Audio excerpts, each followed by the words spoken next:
Orang yang sehat pasti bertumbuh secara alami. Tapi kalau sakit, jadi sehat. Dan itu betul-betul masuk dalam hidup saya. Lalu saya dengar Kristen World ada di Jakarta, seminar 1 minggu. Saudara tahu, saya ke Jakarta. Saya rindu banget ketemu dia. Sudah baca bukunya, sudah ngerti pikirannya, sudah ngerti isi hatinya. Nah ini orangnya datang. Kalau baca kan cuma ini dia, terus cari. Ada jawaban ternyata di tempat lain, buku-bukunya banyak. Ini orangnya teko. Wah, kesulitan bahasa tidak masalah, wah ada penerjemahnya. Berangkat saya 7 hari di Jakarta, ketemu orangnya, waduh sempurna. Bisa ngomong, bisa tukar pikiran.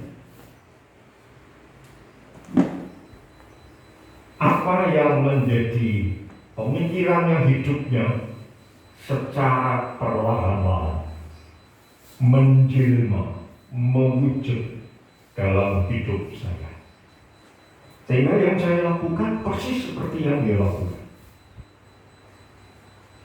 Bisa ngerti saudara? Saudara pernah seperti itu? Ada orang yang saudara kagumi, lalu semua yang dari dia saudara ikuti, dalam tanda petik tiru, teladani. Lalu orang melihat, ih persis ya. Dan tidak jarang kalau ada pengkhotbah saudara yang khotbah di tempat kita, lalu tiba-tiba dia khotbahnya kayak Stephen Tong, cara ngomongnya, ya kan? Lalu saudara tunggu, ini benar-benar Stephen Tong enggak ya? Lalu saudara coba aku tak melaku-laku. Terus saudara coba melaku-laku tiba-tibanya. Saudara yang jalan-jalan keluar saja, jangan ganggu saya. Nah saudara baru ngerti, Stephen Tong tenang. Itu mewujud, bisa saudara. Jadi kita jangan berpikir itu kan Tuhan Yesus. Ya iso, aku ora iso. Jangan ngomong seperti itu saudara. Jangan pakai kelemahan itu Tuhan Yesus, aku tidak bisa. Kalau sesuatu penting bagi saudara, saudara tidak akan pernah lupakan itu. Amin.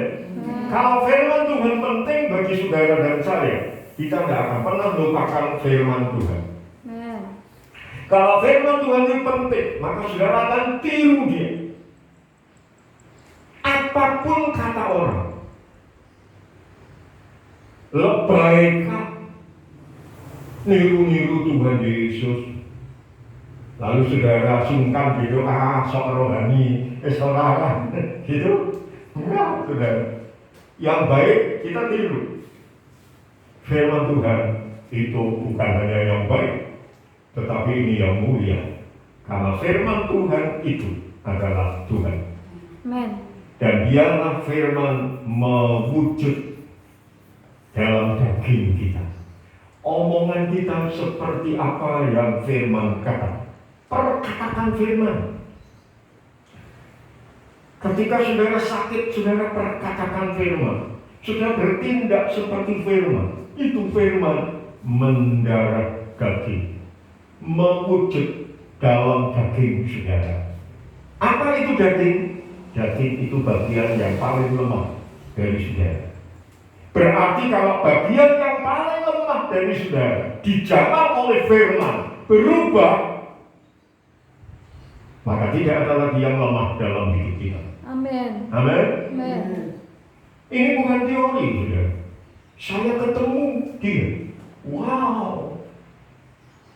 Tapi kemudian saya merenung lagi, saudara. Kan apa yang dia hasilkan itu dari pergumulan firman. Lalu saya punya pikiran makin didalami oleh Roh Kudus. Kalau dia bisa menerima itu dari firman Tuhan, lalu menghasilkan seperti itu yang kamu tiru, apakah kamu tidak kepengen sama dia hasilnya dari firman Tuhan. Kamu hasilnya dari buku-bukunya. Buku-bukunya dari mana? Kebenarannya dari firman Tuhan. Kenapa tidak juga langsung ke firman Tuhan? Akhirnya saya berkata, iya Tuhan, saya mulai belajar firman lebih. Memang perbandingan dari banyak pengarang saya tidak abaikan. Karena mereka sudah berpengalaman, mereka sudah menikmati buahnya, dan itu bukan teori, tapi itu sesuatu yang hidup. Lalu saya menyentuh sumbernya. Sumbernya bukan dari Christian Word, sumbernya dari Tuhan Yesus Kristus. Amin. Christian Word mewujud dalam hidup saya. Tetapi akan lebih indah kalau firman Tuhan Yesus mewujud dalam diri saya. Amin. Mendarah daging. Amin. Saudara, itu proses, saudara, bukan peristiwa. Ya, peristiwa itu kejadian-kejadian tertentu. Saya dulu sudah pernah menyampaikan kepada saudara bahwa peristiwa itu belum bisa disebut sebagai pengalaman. Masih ingat? Peristiwa itu sesuatu yang terjadi di dalam hidup saudara. Hari ini peristiwa saudara beribadah. Ini peristiwa, belum pengalaman. Jadi saudara jangan merasa dikritik atau merasa disenangi. Ketika ada orang yang berkata saudara boleh ribuan kali beribadah, tapi saudara tidak punya pengalaman dengan Tuhan, saudara jangan ngamuk. Karena itu peristiwa. Peristiwa itu bisa saja dilupakan. Tetapi kalau dalam peristiwa itu saudara membuat keputusan untuk merespon, menolak, menerima, menolak, dilupakan, menerima, dipraktekkan sehari-hari, maka peristiwa itu baru berubah menjadi pengalaman. Saudara melakukannya, oh benar.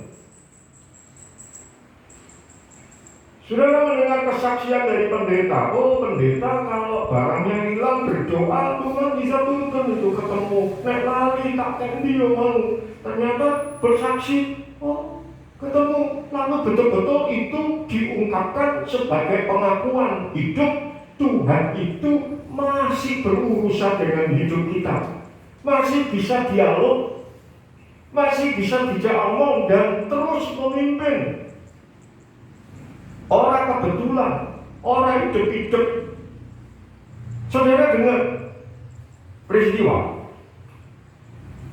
Lalu dalam hati saudara berpikir, masa bukan kebetulan wae, terus dirohani Roh Kudus pimpin, wis Pak, dilupakan. Bukan pengalaman bagi saudara. Tapi ketika saudara berpikir, iya ya, kok bisa ya? Aku kok pengen ngalam. Terus saudara mulai mencoba, mempraktekkan. Mungkin sekali orang benar, lalu saudara berkata, orang benar ya. Wah aku nyoba, hilang terus kok. Tapi saudara gak puas. Tuhan, tolong beri aku pengalaman yang sama. Betul saudara mengalami ada suara hati nggak perlu.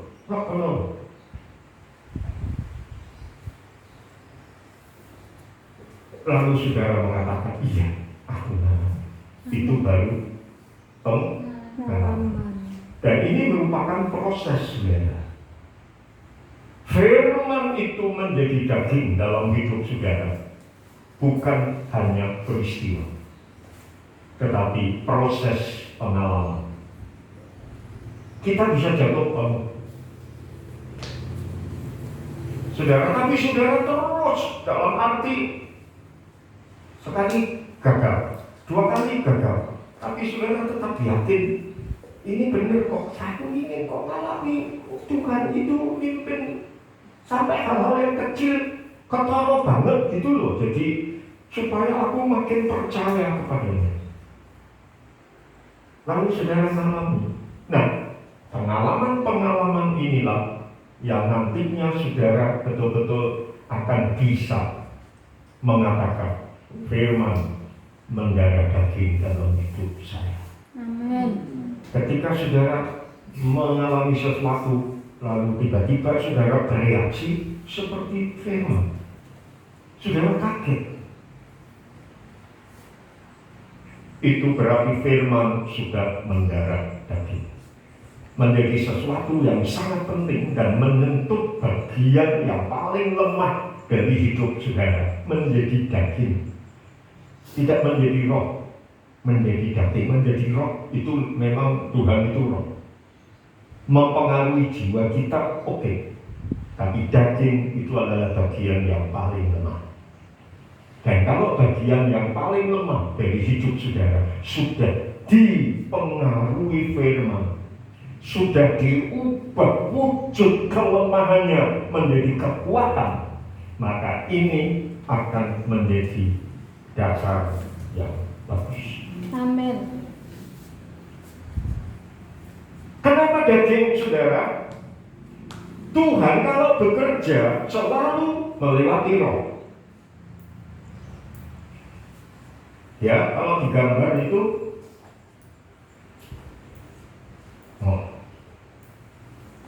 budul-budul. Kok apa kan budul?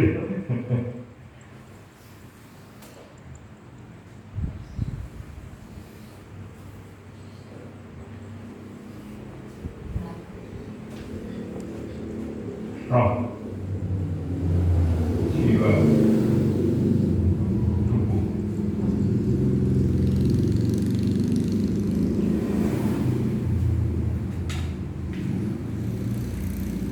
Roh Kudus kalau bekerja, saudara, Tuhan itu selalu melewati roh.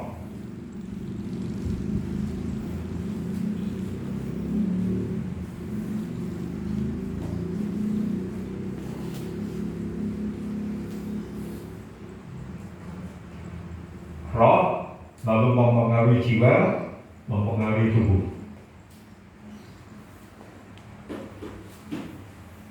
Saya yakin saudara mulai berpikir, Pak, nah kalau gitu kenapa Tuhan kok menjelma menjadi tubuh? Dia kan bekerjanya nembus roh dulu. Nah, Tuhan kok jelmanya jadi tubuh?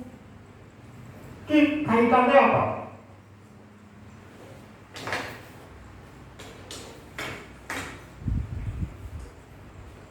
Iblis kalau mempengaruhi manusia selalu melewati tubuh. Panca indera kita, apa yang kita lihat, apa yang kita rasa, ya, keinginan mata, 3T itu ya.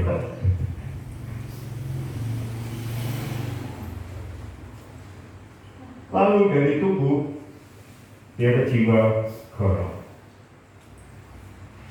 Tuhan tahu bahwa medan utama yang menjadi media iblis adalah tubuh saudara.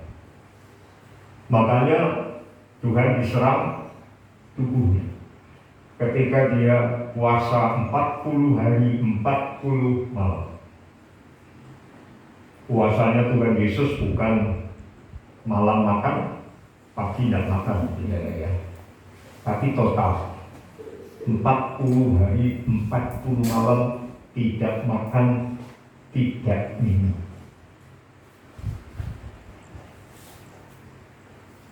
Iblis datang. Yang dicobai apa? Dia lapar. Katakan pada batu itu supaya jadi roti. Lapar. Banyak orang kalau lapar menjual imannya kan, dan seterusnya.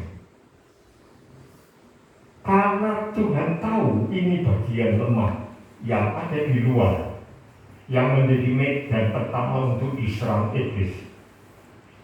Maka Tuhan Yesus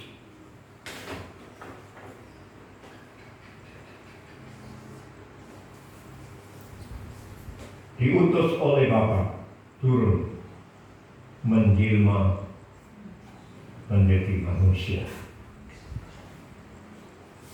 menjelma menjadi daging, sehingga daerah tubuh kita, memang dia mengambil semua kelemahan kita, daerah tubuh kita itu bisa diwujudi dengan pribadinya.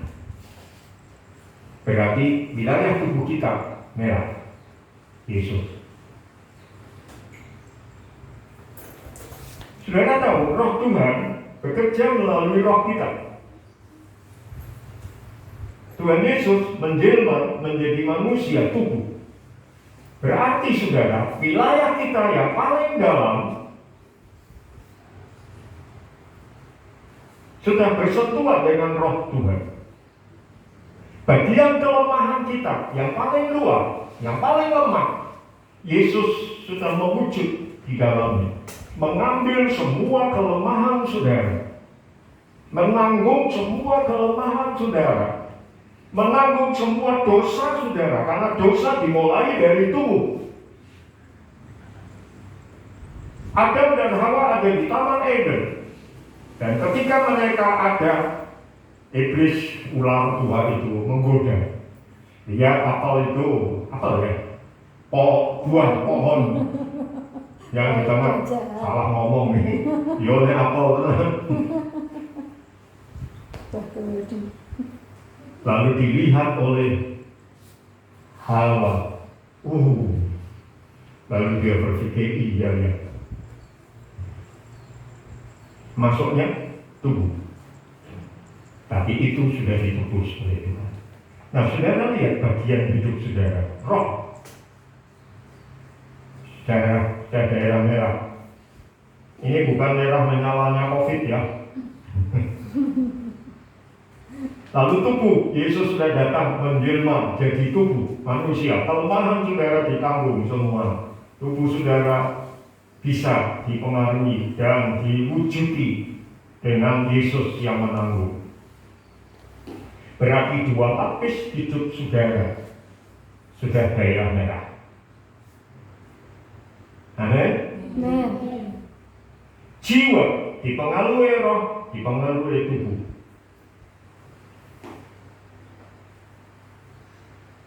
Tinggal dilihat aja. Jiwa dipengaruhi roh, roh masuk ke jiwa.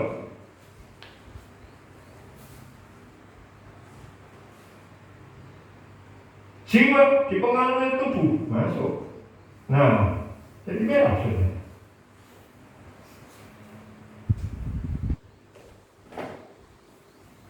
Saudara lihat kekuatan dari firman itu sudah menjelma menjadi daging. Tujuannya, dan ini proses saudara, bukan peristiwa. Jadi ketika kita bisa beribadah, kita bersyukur karena Tuhan sudah memberi kita tekad untuk menyisihkan waktu. Dan saya harap waktu yang saudara sisihkan betul-betul memang waktu untuk Tuhan. Amen. Kita sudah sering menyisihkan waktu kita dan kita konsekuen. Katakan konsekuen itu.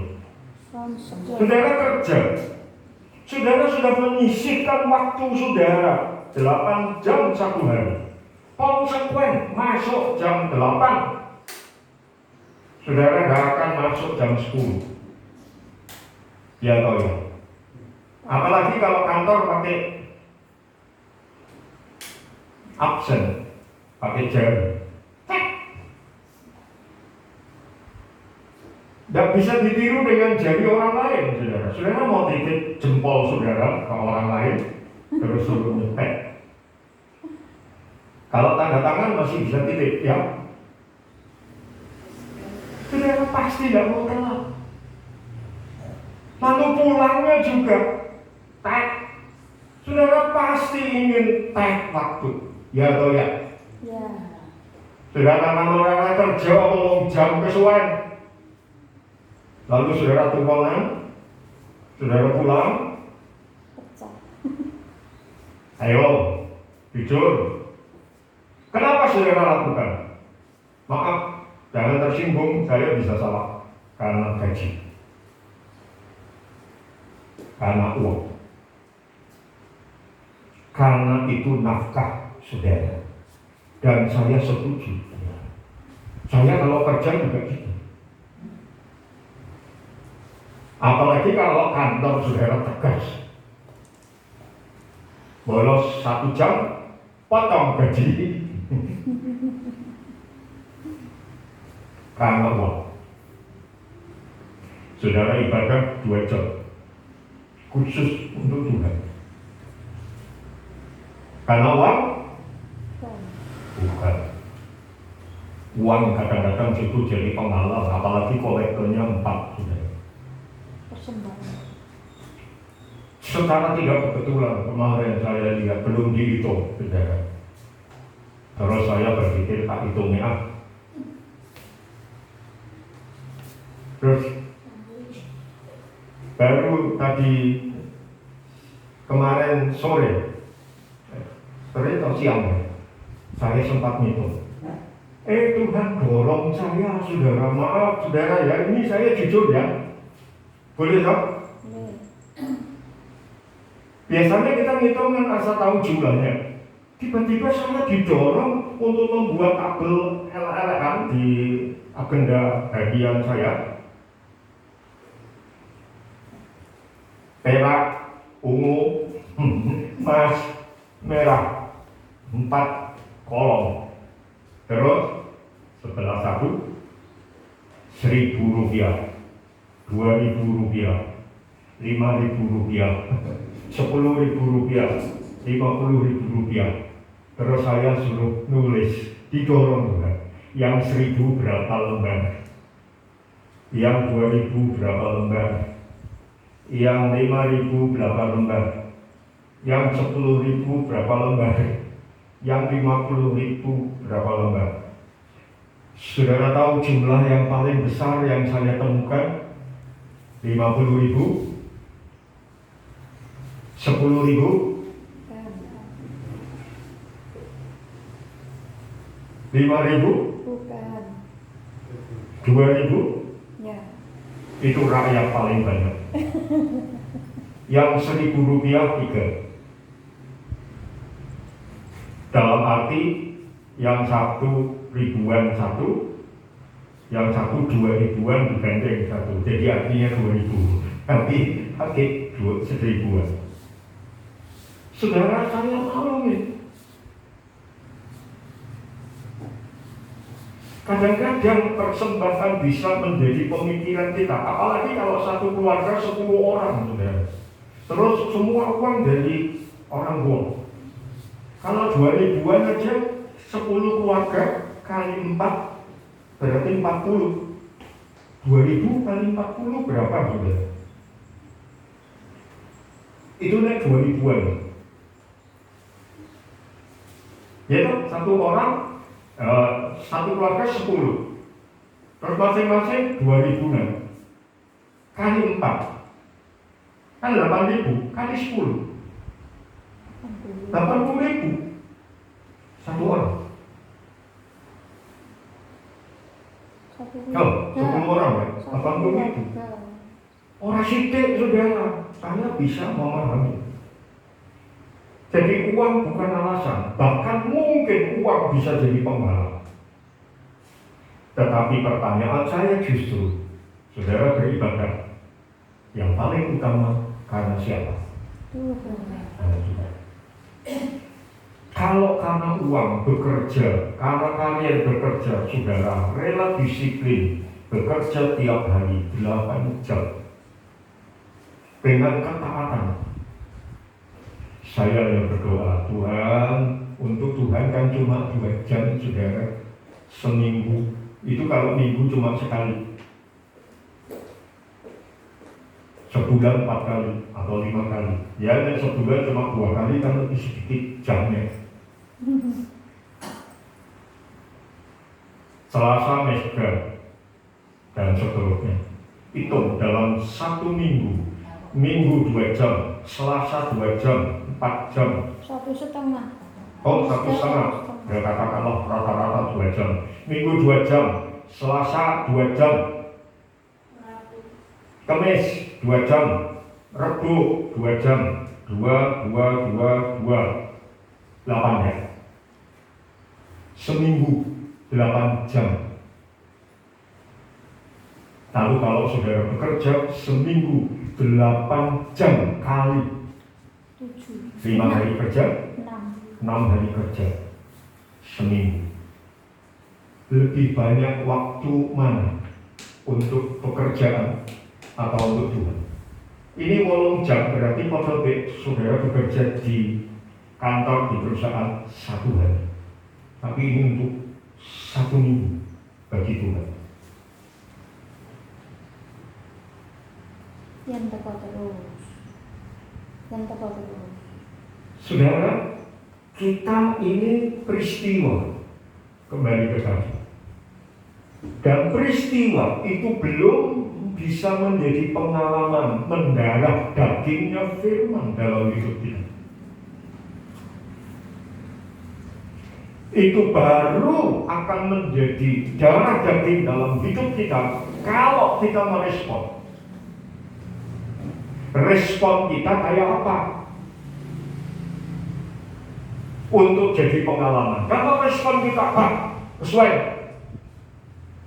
wah, kok enak, wah, lalu saudara mulai ogah ibadah.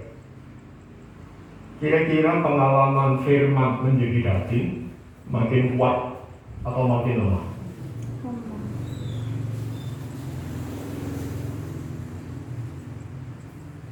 Satu kali saya ikut sebuah pertemuan masyarakat. Di situ ada saya sebagai pendeta, terus ada beberapa jemaat dari gereja-gereja yang banyak. Terus terang pertemuannya bagi saya, maaf, jujur, membosankan dan berjalan lama. Saya perhatikan semua tenang, sabar, wah, sampai jagung dari gereja A lihat, tidak gelisah sama sekali. Sampai titik waktu terakhir baru pamitan pulang. Dan tak hitung jumlah jam pertemuannya 3 jam lebih, hampir 4 jam. Saya kagum karena orang-orang Kristen di sana duduk tenang 3,5 jam. Bagi saya itu membosankan.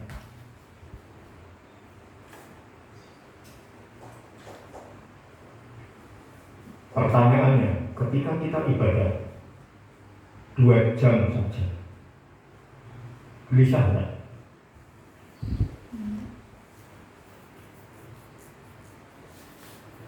Hari ini saya firman Tuhan kenyataan, saudara. Dan aku tidak mau banyak teori-teori lagi. Dan sekaligus menantang kita semua, termasuk saya.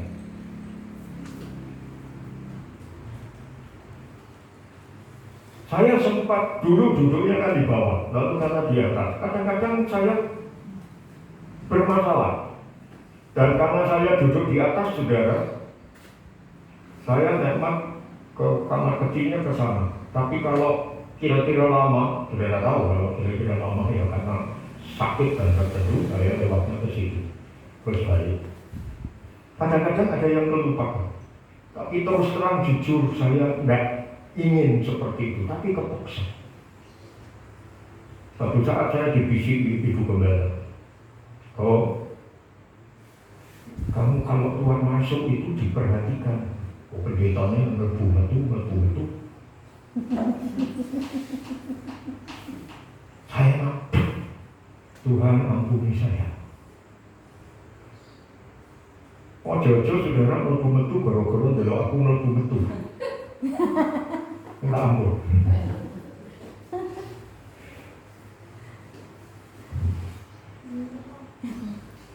Mulai saat itu saya berdoa, Tuhan tolong ingatkan saya untuk kalau masuk sudah gak keluar lagi. Dan saya jadi baik juga. Kita kan saling nulari ya, gak apa-apa. Saudara, saya tahu kita harus menikmati persekutuan supaya proses firman menjadi daging itu betul-betul terjadi. Amin. Sehingga peristiwa-peristiwa kita dalam gereja itu menjadi menyatu dengan hidup kita. Kenapa saya katakan ini peristiwa? Penting atau tidak penting? Kalau penting kita sulit melupakan, ya. Kalau tidak penting kita mudah melupakan. Ketika saudara menghargai ibadah penting, sekalipun itu peristiwa belum menjadi pengalaman. Ketika pulang sampai di rumah, tadi Pak Paulus khotbah apa? Sederhana? Saudara bisa jawab? Firman menjadi daging. Ngerti alor ngidul khotbah. Tak enteni ora barbar. Akhirnya aku gak dengar khotbah, dalam hatiku sudah jengkel. Nek jengkel kan nolak, saudara. Jadi pengalaman? Enggak. Ya. Sampai bilang, karena saudara sudah respon, Pengalaman jengkel. karena pengalaman itu dari respon. Lalu pengalamannya apa? Orang senang ibadah. Bocah buang waktu. Orang berduit, kehilangan duit, tambah jengkel. Kesel bisa. Ini saya bicara manusiawi, saudara, ya. Kehilangan duit, sebetulnya enggak. Kita kan sering nyanyi, taburlah, Maka engkau akan menuai. Berarti persembahan itu orang kehilangan duit, nabur. Amin. Saudara, saya bicara sehari-hari. Dan hari ini, maaf, saya harus terus terang. Oh, saya sendiri, tak KTI sendiri, biaya yang keluar masuk. Pak Paulus tersinggung, silahkan. Nyinggung awakku diri. Mempermalukan diri saya sendiri. Tapi itu pengalaman. Dan saya tahu Tuhan, aku tidak boleh seperti itu. Saudara, jadi ini yang dilakukan oleh Tuhan. Firman itu sudah menjadi daging, mewujud dalam daging. Dan kita diciptakan supaya firman itu menyatu dengan daging, itu dalam bentuk fungsi hidup kita, itu menjadi tempat kediaman Tuhan. Karena firman menjelma menjadi daging, berarti firman ada di mana, saudara? Ada di dalam hidup kita. Firman ada di mana? Firman tidak bisa dilepaskan dari kata-kata kita. Firman tidak bisa dilepaskan dari pikiran kita. Firman tidak bisa dilepaskan dari tindakan-tindakan kita, sikap kita, karena sudah menyatu menjadi darah daging kita. Amin. Berarti tubuh kita lalu berfungsi sebagai tubuh Tuhan, tempat kediaman Tuhan. Amin. Amin. Sehingga kita menjadi gereja. Gedung ini gereja, tempat kita bersekutu. Tetapi tubuh kita menjadi gereja, tempat kediaman Allah di dalam. Tuhan ada di mana? Di dalam hidup kita. Tuhan nyata di mana? Tuhan nyata dalam kata-kata kita. Tuhan ada di mana? Tuhan nyata di dalam pikiran kita. Sehingga kalau kita lihat seseorang ini, pikiran kita bukan, tapi pikiran Tuhan. Dan seterusnya. Artinya menjadi fungsi tempat kediaman Tuhan. Kita diciptakan bukan hanya berbentuk, saudara, tetapi berfungsi.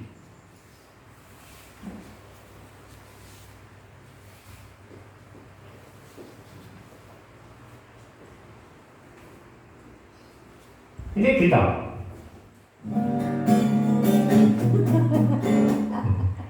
Fungsinya untuk apa, saudara? Untuk main musik. Ya kan?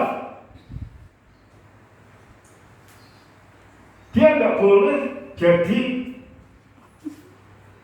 kayu bakar. Eman-eman, saudara, mahal ini.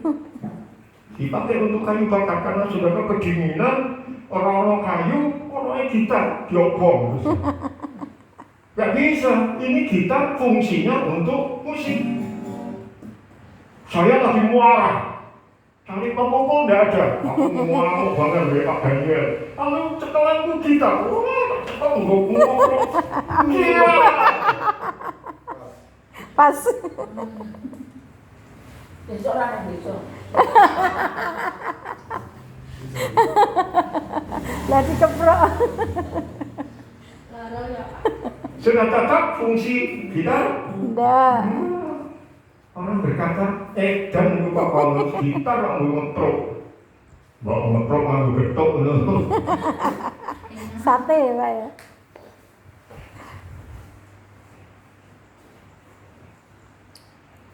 Firman menjadi daging dalam hidup kita. Maka hidup kita fungsinya adalah untuk menyatakan Kristus dalam hidup kita. Amin. Tubuh kita fungsinya untuk apa? Bait Allah, tempat kediaman Allah.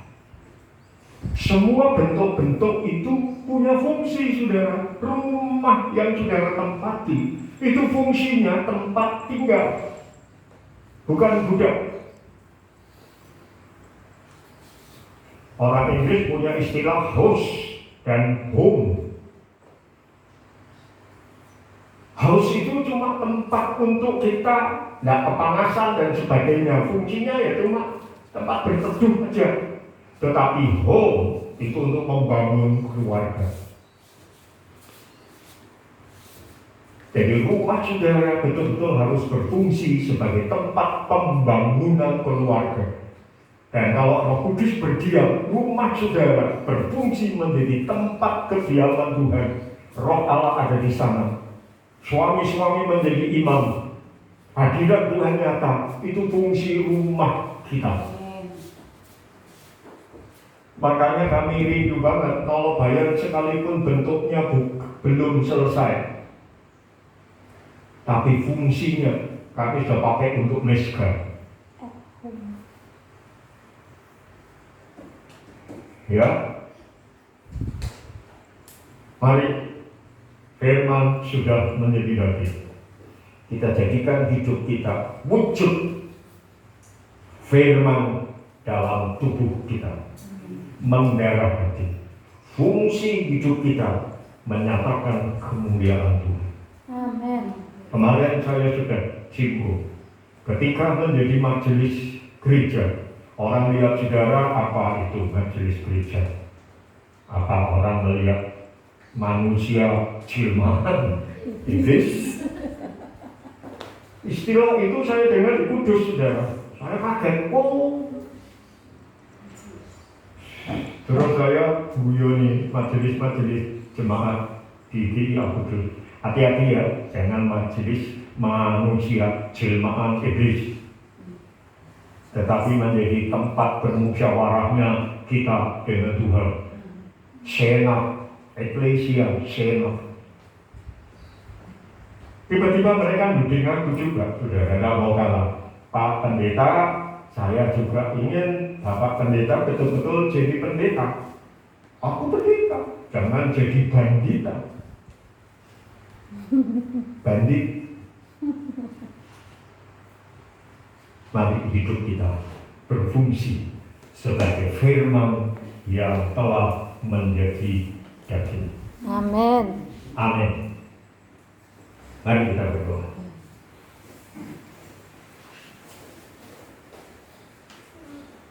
Bapa dalam surga, kami bersyukur untuk kasih karunia-Mu karena firman itu sudah menjadi daging. Bukan hanya dalam sejarah secara umum, tetapi dalam sejarah hidup kami hari ini.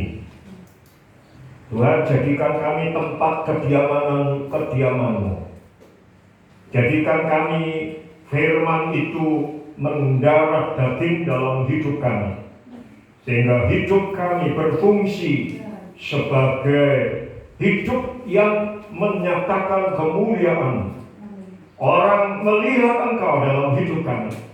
Orang melihat terang-Mu dalam hidup kami. Orang melihat kemuliaan-Mu dan mengalami kemuliaan-Mu melalui hidup kami. Dan mulai saat ini mengakhiri hari-hari menjelang penutup tahun, kami rindu Roh Kudus selidikilah hati kami. Dan kami rindu supaya kami dapat diciptakan sesuai dengan rencana-Mu, yaitu segambar dan serupa dengan Engkau. Dan firman itu yang sudah mendarah daging dalam hidup kami dapat disaksikan, dialami oleh rekan-rekan kami, sehingga kami boleh menjadi terjemahan Alkitab yang paling hidup bagi anak-anak kami, bagi orang tua kami, bagi saudara kami, bagi tetangga kami, bagi jemaat. Nama-Mu dipermuliakan. Di dalam nama Tuhan Yesus Kristus kami sudah berdoa. Amin. Tuhan memberkati.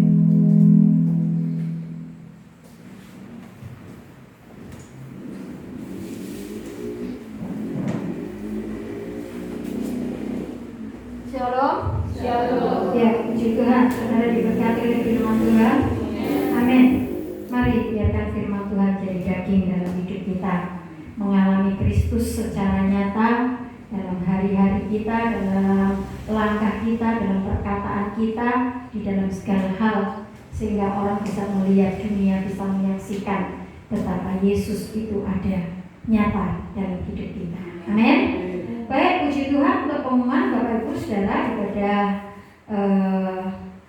tutup tahun dan buka tahun nanti pada hari Kamis jam 10 malam di tempat ini. Dan biasanya kita ada acara perjamuan kasih, ya. Tetapi karena kita pandemi, maka perjamuan kasihnya nanti dibuat secara bungkus, ya, dibungkus. Silakan mau bawa apa saja boleh. Yang penting bisa dimakan, sehat, bisa dinikmati. Tapi sudah dibungkus. Boleh bawa satu bungkus berarti makan dewe. Atau tukeran gitu ya. Boleh bawa 2 bungkus, boleh bawa 10 bungkus, boleh bawa juga 30 bungkus. Enggak apa-apa tuh. Nek turah ya dibagi. Ya. Amin. Ya. Dan kalau turah saudara jangan, ya kita belajar tidak memikirkan turah tak gowo pek dewi, enggak. Mari kita bagi dengan saudara-saudara kita yang lain yang mungkin mereka lebih membutuhkan dari kita. Amin. Ya. Itu yang saya ingin sampaikan untuk acara tutup tahun dan buka tahun 2020-2021 hari Kamis jam 10 malam di tempat ini. Lalu saudara, untuk hari Rabu kita tetap ada doa pengerja di tempat ini, sekaligus nanti kita bisa evaluasi dan sebagainya. Lalu hari Selasa Mesga di Duko jam 6:30 dan hari Kamisnya di tempat ini. Puji Tuhan, ada yang berulang tahun yang hadir pagi hari ini. Kemarin menuju ke depan. Ya, berdiri di depan sini nanti didoakan ya. Oke? Lainnya Mbak Eni, sini.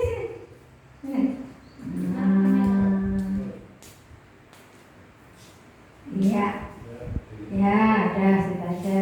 Yang lainnya selain Mbak Eni ada yang berulang tahun? Tidak ada. Baik, kalau tidak ada, mari kita akan bangkit berdiri. Kita akan berdoa bersama-sama buat Mbak Eni dan kita akan masuk dalam doa syafaat. Kita berdoa dulu buat Mbak Eni. Arahkan tangan kita untuk Mbak Eni bersama-sama. Oh haleluya, glory Yesus, kodalam saya syukur. Bapak, kami berdoa saat ini menyerahkan anakmu kekasih Tuhan Mbak Eni yang sudah setia kepadamu, yang sungguh-sungguh mengasihi Engkau di dalam kesendiriannya Tuhan. Engkau mengasihi dia, Engkau mencintai dia Tuhan, Engkau tidak pernah meninggalkan dia. Saat ini hamba-Mu berdoa bersama dengan jemaat-Mu di tempat ini, di dalam nama Tuhan Yesus. Terima kasih Tuhan untuk usia yang sudah Tuhan tambahkan. Terima kasih untuk kesehatan yang Tuhan berikan. Terima kasih Tuhan untuk seluruh berkat-Mu yang Kau terus nyatakan dalam kehidupannya. Tambahkan sukacita-Mu Tuhan, kekuatan, kesehatan, sehingga Tuhan seluruh hidupnya dipersembahkan bagi Engkau dan Kau terus disenangkan Tuhan melalui segala apapun yang bisa dia buat dan lakukan bagi Engkau. Terus Tuhan Kau menyertai dia, terus Tuhan Kau menuntun langkahnya, dan terus Tuhan Kau menjelma secara nyata dalam seluruh kehidupannya, sehingga sukacita-Mu itu ada dalam hidupnya, kemuliaan-Mu nyata di dalam hidupnya, dan berkat-Mu Tuhan juga melimpah di dalam hidupnya. Terima kasih Bapak, terima kasih. Kami percaya Tuhan Engkau mengasihi Mbak Eni, dan kami bersama-sama memberkati di dalam nama Tuhan Yesus Kristus. Berkat Tuhan, kasih, kemurahan, dan segala anugerah Tuhan melimpah dalam hidup Mbak Eni sekarang sampai selama-lamanya. Kami bersyukur Bapa dan menyerahkan Mbak Eni di dalam tangan kuasa-Mu yang kudus dalam nama Tuhan Yesus Kristus. Haleluya. Amin. Selamat ulang tahun Mbak Eni, Tuhan memberkati. Mari kita berdoa syafaat, kita serukan nama Yesus. Yesus, Yesus, Yesus. Tuhan, kami datang kepadamu dengan mengucap syukur untuk kasih-Mu yang besar, untuk anugerah-Mu yang luar biasa. Firman-Mu Tuhan yang sudah mengajar kami, Firman-Mu Tuhan yang nyata dalam hidup kami, Firman-Mu yang mendarah daging Tuhan dan menjadi wujud dalam setiap langkah perilaku kami, perkataan kami, pikiran, perasaan, kehendak kami. Tuhan, kami mau Firman-Mu itu saja Tuhan yang terus nyata dan semakin nyata, mengalami hari demi hari bersama dengan Engkau, mengalami dari kemuliaan kepada kemuliaan bersama-sama dengan Engkau. Terima kasih Tuhan untuk hamba-Mu yang sudah Tuhan pakai, terus Engkau lengkapi, terus Engkau Tuhan teguhkan, terus Engkau Tuhan cengkram dengan kuat kuasa-Mu, terus Tuhan nyatakan mujizat-Mu, Engkau yang menjawab setiap kerinduan hatinya, dan Engkau Tuhan yang terus menyatakan kuasa-Mu Tuhan semakin hari semakin hebat dalam kehidupan hamba-Mu, dalam pelayanannya, dan dalam setiap hal yang digumulkannya bersama dengan Engkau. Tuhan, Engkau adalah jawaban bagi kami. Terima kasih Tuhan, terima kasih. Kami berdoa terus untuk bangsa negeri kami Tuhan, yang sampai saat ini kami masih dihadapkan dengan pandemi. Kami percaya Tuhan Kau tidak meninggalkan kami. Engkau tetap menjadi kendali tertinggi bagi bangsa dan negeri ini. Sebab itu kami bersyukur untuk pemerintah kami, Bapak Presiden Joko Widodo bersama Wakil Presiden Bapak Amin Ma'ruf Tuhan. Dan kami berdoa juga untuk para menteri yang juga mengalami reshuffle Tuhan, beberapa penggantian di beberapa menteri yang ada. Tuhan, kiranya ini akan memperkokoh untuk kerja yang semakin baik, kerja yang semakin indah, kerja yang semakin nyata bagi kemajuan bangsa dan negeri kami, dan bahkan Tuhan melepaskan bangsa ini dari pandemi yang sedang berlangsung saat ini. Tuhan, kami berdoa khusus buat Jawa Tengah Tuhan, yang saat ini menjadi nomor 1 dari seluruh Indonesia, dan khususnya Sukoharjo Tuhan nomor 2 dari Jawa Tengah dalam lonjakan COVID-19. Tuhan, belas kasihan-Mu kami mohon, kuasa-Mu Tuhan kami minta, jamah hati, jamah setiap pribadi. Tuhan, tegur mereka yang alpa, tegur mereka yang lalai, yang abe Tuhan. Ajar kami semua untuk taat, ajar kami semua untuk tunduk Tuhan. Sehingga kami saling menjaga satu dengan yang lain.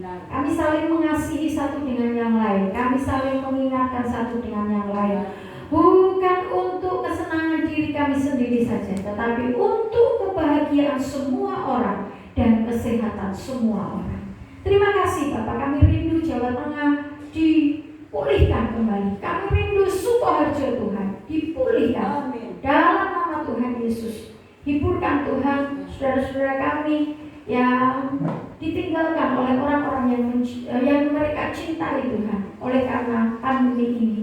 Kiranya Tuhan, mereka boleh semakin bersandar kepada Tuhan. Mereka boleh semakin Tuhan mengandalkan Engkau. Mereka boleh semakin melekat kepadamu. Dan kami semua yang ada di tempat ini Tuhan, taruh roh hikmat, taruh roh taat, taruh roh yang takut akan Tuhan. Sehingga dimanapun kami berada, bukan hanya di tempat ini ketika kami di gereja, tetapi dimanapun kami berada, kami tetap taat Tuhan dengan protokol kesehatan. Kami tetap memakai masker, kami tetap menjaga jarak, kami tetap mencuci tangan setiap kali, sehingga kami menjaga keluarga kami menjaga diri kami sendiri, dan kami juga menjaga orang-orang yang kami kasihi di sekitar kami. Terima kasih Tuhan, terima kasih. Kami mengucap syukur. Bapak, sebentar kami akan pulang meninggalkan tempat ini.